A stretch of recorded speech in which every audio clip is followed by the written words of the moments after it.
Dominic Roque, hindi maitago ang pagkakahumaling kay Sue Ramirez.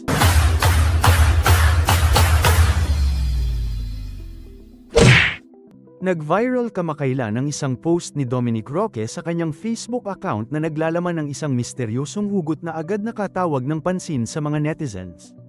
Ang post ay may kinalaman sa isang mystery person na may pangalang nagsisimula sa letrang S. Dahil sa mga hindi inaasahang detalye ng post, nagdulot ito ng maraming spekulasyon at reaksyon mula sa publiko. Ayon sa ilang mga netizen, tila ang S na tinutukoy ni Dominic ay walang iba kundi ang aktres na si Sue Ramirez, na iniugnay kay Dominic sa mga nakaraang ulat ng kanilang relasyon.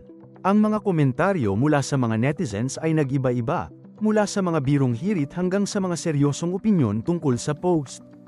May mga netizen na nagbiro at nagtanong, hehe, S for sexy or sex, na nagbigay ng isang malikhain at pampatanggal tensyon na reaksyon patungkol sa hindi tiyak na mensahe ng post. Samantalang may ilang nagsabi, iba rin si Dom. Bukang bibig si Sue, na nagpapakita ng kanilang pananaw na ang relasyon nila ay tila isa sa mga pinapansin ng mga tao. At madalas ay tinitingnan sa social media. Ito ay nagbigay ng impresyon na malaki ang epekto ng kanilang relasyon sa mga tao at patuloy na sinusubaybayan ng kanilang mga taga-suporta at ng publiko. Ang mga ganitong uri ng post na may misteryosong mensahe ay hindi bago sa mga celebrity, lalo na sa mga mayroong malaking bilang ng mga taga-subaybay sa social media.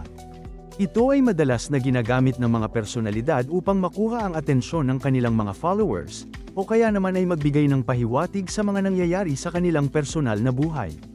Sa kaso ni Dominic Roque, hindi may kakaila na ang kanyang post ay nagdulot ng iba't ibang reaksyon at curiosity mula sa publiko.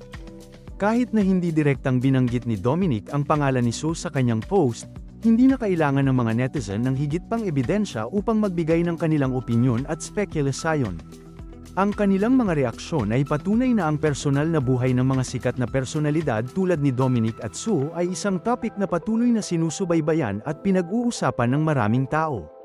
Sa kabila ng lahat ng ito, hindi pa rin malinaw kung anong eksaktong ibig sabihin ng post ni Dominic, kaya't ang mga netizens ay patuloy na nag-aabang ng anumang update mula sa kanya o mula kay Sue upang makumpirma kung ito ba ay may kaugnayan sa kanilang relasyon o hindi.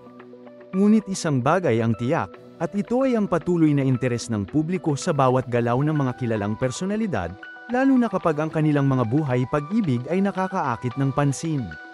Hindi rin maiiwasan na ang mga ganitong posts ay magbukas ng pagkakataon para sa mga netizen na magbigay ng kanilang opinyon at mga kuro-kuro, na nagiging bahagi ng kultura ng social media kung saan ang mga personal na buhay ng mga sikat na tao ay nagiging isang paboritong paksa ng usapan.